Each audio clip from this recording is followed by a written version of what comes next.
ये आकाशवाणी है। प्रस्तुत है कार्यक्रम सुर्खियों में। इसके अंतर्गत सुनिए उज्ज्वल भारत बिजली क्षेत्र की नई पहल पर विशेष कार्यक्रम। इसे प्रस्तुत कर रहे हैं आकाशवाणी संवाददाता आनंद श्रीवास्तव। भारत ने पिछले 8 वर्षों में ऊर्जा क्षेत्र में अभूतपूर्व प्रगति की है। पावर फॉर ऑल इस विजन के साथ प्रधानमंत्री नरेंद्र मोदी के दूरदर्शी और कुशल नेतृत्व में आजादी के बाद पहली बार अब हर गांव और हर घर तक बिजली पहुंची है। देश भर में बिजली की सुविधा को बेहतर बनाने के लिए 2 लाख करोड़ से ज्यादा का बजट इस पर खर्च किया गया है। पिछले 8 वर्षों में बिजली की आपूर्ति में भी बड़ा सुधार आया है। 2015 के मुकाबले वर्तमान में ग्रामीण क्षेत्रों में बिजली आपूर्ति 12 घंटे से बढ़कर 22.5 घंटे प्रतिदिन हो गई है। बिजली की सहज उपलब्धता से लोगों के जीवन में हुआ है सकारात्मक बदलाव। विकास के उजाले से वंचित रह गए दूर दराज के गांवों तक भी पहुंची है तरक्की और विश्वास की रोशनी। उजाला और कुसुम जैसी योजनाओं से गांव और गरीब के जीवन में खुशहाली आई है। अब देश के मेहनती किसान अन्नदाता किसान के साथ साथ ऊर्जादाता किसान भी बन रहे हैं। विकास के पथ पर दिन दूनी रात चौगुनी तेजी से आगे बढ़ रहे भारत के लिए ये जरूरी है कि यहाँ बिजली तंत्र मौजूदा और भविष्य की जरूरतों को पूरा करने के लिए बेहतर हो। विकास को गति देने के लिए ये आवश्यक है कि बिजली आपूर्ति का इंफ्रास्ट्रक्चर बने आधुनिक, सभी तक विद्युत आपूर्ति हो सुनिश्चित और हमारे बिजली कंपनियां बने आत्मनिर्भर। इसी सोच के साथ बिजली वितरण की आधुनिकीकरण की दिशा में एक सार्थक कदम है पुनरुत्थान आधारित वितरण क्षेत्र योजना। 3 लाख करोड़ रुपए से अधिक लागत की पुनरुत्थान आधारित वितरण क्षेत्र योजना से बिजली वितरण क्षेत्र को मजबूती मिली है। ये योजना सुनिश्चित करेगी निर्बाध और गुणवत्तापूर्ण विद्युत आपूर्ति, मॉडर्न इंफ्रास्ट्रक्चर और बिजली कंपनियों की ऑपरेशन लॉस में कमी के साथ साथ कंपनियों का फाइनेंशियल अराउंड। बिजली उपभोक्ता इस योजना के केंद्र में हैं और उन्हें मिलेगी प्रीपेड स्मार्ट मीटर की सुविधा और गलत बिजली बिल के झंझट से मुक्ति। इससे उपभोक्ताओं को बिजली खपत की सटीक जानकारी मिल सकेगी और बिजली के इस्तेमाल पर उनका पूरा नियंत्रण होगा। भारत में 25 करोड़ प्रीपेड स्मार्ट मीटर लगाने का लक्ष्य रखा गया है। प्रधानमंत्री नरेंद्र मोदी ने कल उज्ज्वल भारत उज्ज्वल भविष्य पावर @ 2047 योजना का उद्घाटन भी वीडियो कॉन्फ्रेंस के माध्यम से किया। प्रधानमंत्री ने 5200 करोड़ रुपए से अधिक लागत की एनटीपीसी की अलग अलग हरित ऊर्जा परियोजनाओं का शिलान्यास और लोकार्पण भी किया। प्रधानमंत्री ने कहा कि पिछले 8 वर्षों के दौरान बिजली क्षेत्र में पारदर्शिता आई है। उन्होंने कहा कि आज देश में भरपूर मात्रा में बिजली का उत्पादन हो रहा है और निर्यात भी किया जा रहा है। श्री मोदी ने कहा कि सरकार सभी योजनाओं को पूरी ऊर्जा और त्वरित गति से लागू कर रही है। प्रधानमंत्री ने कहा कि अगले 25 वर्ष में भारत की प्रगति को आगे बढ़ाने में ऊर्जा और बिजली क्षेत्र की बड़ी भूमिका है। प्रधानमंत्री ने कहा कि जीवन और व्यापार सुगमता के लिए ऊर्जा क्षेत्र को मजबूत करना महत्वपूर्ण है। श्री मोदी ने बताया कि पिछले 8 वर्ष के दौरान लगभग 1,70,000 मेगावाट बिजली उत्पादन क्षमता जोड़ी गई है। एक राष्ट्र एक ग्रिड देश की मजबूती बन रहा है। ऊर्जा विशेषज्ञ नरेंद्र तनेजा ने बताया कि पिछले 8 वर्षों में देश ने बिजली क्षेत्र में जो प्रगति की है वो वाकई कई मायनों में बेहद खास है। देखिए, अगर आप 8 साल का पिछले का काम देखें जो बिजली के क्षेत्र में हुआ है, आज गांव-गांव बिजली पहुंच गई है। बिजली का उत्पादन रिकॉर्ड लेवल पर चल रहा है। हम लगभग 4 लाख जो है मेगावाट बिजली का आज निर्माण कर रहे हैं और आज दुनिया के जो 3 सबसे बड़े देश हैं हम वहां पहुंच गए हैं जिस बिजली निर्माण करने की क्षमता की जहां तक प्रश्न है। लेकिन कल जो प्रधानमंत्री ने विषय उठाया वो ये था कि कुल मिला के जो पावर सेक्टर है, जो बिजली का क्षेत्र है, उसको कैसे भविष्य के लिए हम तैयार करें और उसके जो फंडामेंटल्स हैं उसको कैसे मजबूत करें और किस तरीके से वो सारी जो चीजें हैं जिनसे कि बिजली क्षेत्र को नुकसान होता है या उसका भविष्य को खतरा आ सकता है उसको हम ठीक करें। उसमें खास तौर से उन्होंने जिक्र किया कि जो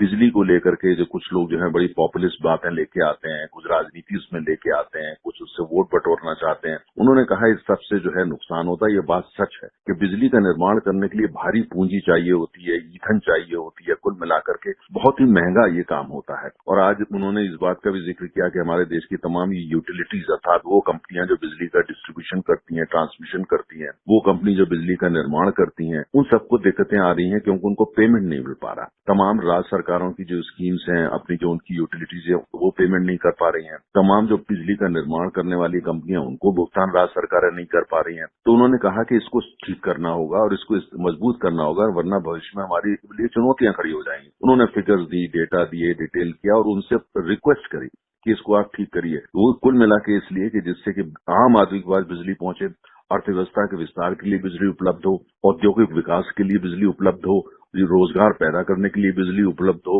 परिवहन के लिए उपलब्ध हो, आने वाले समय में बिजली की कारों के लिए उपलब्ध हो। तो बहुत ही जबरदस्त मैसेज आज की जरूरत और साथ में ये किस तरीके से हम पूरे इसको जो ठीक कर सकें। प्रधानमंत्री ने बिल्कुल स्पष्ट और सीधी बात करी है और वो बात करी है जिसमें जो राष्ट्र हित में है, ना उसमें कोई राजनीति, ना उसमें किसी तरीके की और बात। सीधा सीधा ये है कि राष्ट्र के हित में क्या है, राष्ट्र की अर्थव्यवस्था के हित में क्या है, लोगों के हित में क्या है। आजादी के बाद यूं तो हर सरकार ने बिजली क्षेत्र में कई काम किए हैं, लेकिन नरेंद्र तनेजा का मानना है कि पिछले 8 वर्षों में मोदी सरकार की नीतियों के कारण ही घर घर रोशन हो गए हैं। 2014 के जो डेटा है उनको उठा करके देखते हैं तो हमारे यहाँ देश के अंदर लगभग 30 करोड़ लोग ऐसे थे जिनके घर में बिजली नहीं चलती थी। वो गांव हमारे यहाँ 30% वो गांव थे जहाँ बिजली नहीं पहुंची थी। कई जगह खंभे लग गए थे लेकिन बिजली नहीं पहुंची थी। और आज जो आप देखिए कि पिछले जो है बहुत ही कम समय के अंदर, 8 साल कोई लंबा समय नहीं होता बिजली जैसा जो इंफ्रास्ट्रक्चर तैयार करने के लिए, लेकिन गांव गांव में बिजली पहुंच गई। घर घर को इंसेंटिव दिया जा रहा है बिजली के लिए और साथ जो है लोग आसानी से बिजली का कनेक्शन लेके वो कराने का प्रयास किया। लेकिन सबसे बड़ी बात कि कुल मिलाकर के जो हमारे यहाँ बिजली का निर्माण है वो बढ़ा। और उससे भी बड़ी बात, आज पूरी दुनिया जो है वो रिन्यूएबल एनर्जी की तरफ जा रही है, वैकल्पिक ऊर्जा की तरफ जा रही है। भारत जहां पे अगर आप 2014 में देखें तो हमारे यहाँ सौर ऊर्जा से बिजली का निर्माण लगभग ना के बराबर था, मतलब 3000 मेगावाट से भी कम होता था।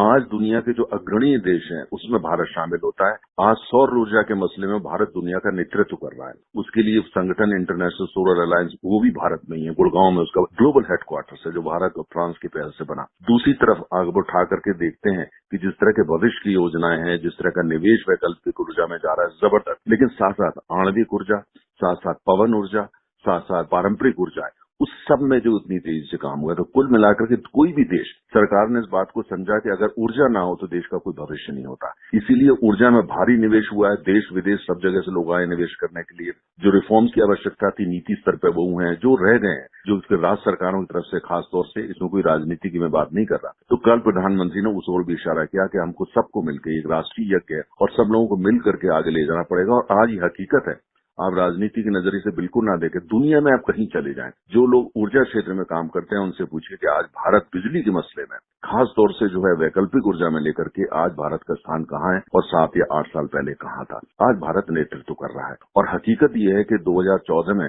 हमारे यहाँ बिजली इसलिए चली जाती थी क्योंकि बिजली उपलब्ध नहीं होती थी, शॉर्टेजेस जिसको बोलते हैं। आज इंडिया पावर के मसले में सरप्लस है, जरूरत से ज्यादा हम बिजली का निर्माण कर रहे हैं। सरकार बिजली क्षेत्र में ऐसा तंत्र बनाना चाहती है जिससे 2047 में जब हम आजादी के 100 वर्ष का जश्न मनाएं, उस समय हम ऊर्जा क्षेत्र में भी आत्मनिर्भर बन सकें। आज भारत की कल्पना है, भारत सरकार की और भारत गणराज्य की, 2047 में जब हम 100 वर्ष का जो है जश्न मना रहे होंगे आजादी का, हम एनर्जी इंडिपेंडेंस का भी जश्न मनाएं। एनर्जी इंडिपेंडेंस मतलब ऊर्जा की पूरी स्वतंत्रता, अर्थात हमारे आयात तेल हो, प्राकृतिक गैस हो, इक्विपमेंट हो, उसमें लगभग खत्म हो जाए, बल्कि हम बड़े निर्यातक बन जाएं ऊर्जा के। और दूसरी तरफ जो है हर घर के अंदर उतनी बिजली उपलब्ध हो जितनी उसकी आवश्यकता हो और तमाम उद्योग जो बिजली से चलने चाहिए वो बिजली से चलें। पूरे देश के अंदर जो है पेट्रोल डीजल की जगह बिजली की गाड़ियां, बिजली की बसें, बिजली के ट्रक ये दिखाई दें और कुल मिलाकर के प्रदूषण की जो समस्या है वो भी पूरी तरह हल हो जाए।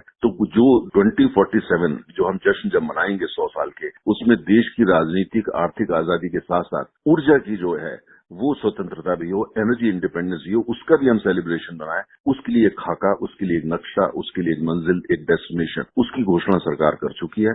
अब सब लोगों को, चाहे किसी भी राजनीतिक दल के हों, किसी भी विचारधारा के हों, किसी भी राज्य में हो, सबको मिलकर वहां वो एनर्जी इंडिपेंडेंस के लिए काम करना हो, जिससे जब हम 2047 के अंदर ये जश्न मनाएं उसमें एनर्जी इंडिपेंडेंस का जश्न सबसे आगे हो।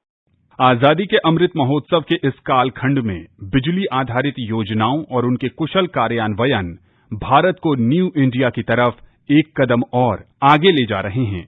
अभी आप सुन रहे थे उज्ज्वल भारत बिजली क्षेत्र की नई पहल पर विशेष कार्यक्रम। इसे प्रस्तुत कर रहे थे आकाशवाणी संवाददाता आनंद श्रीवास्तव। ये कार्यक्रम आकाशवाणी के समाचार सेवा प्रभाग द्वारा प्रस्तुत किया गया। इसे आप हमारे mobile app news on AIR और YouTube channel news on AIR official पर भी सुन सकते हैं।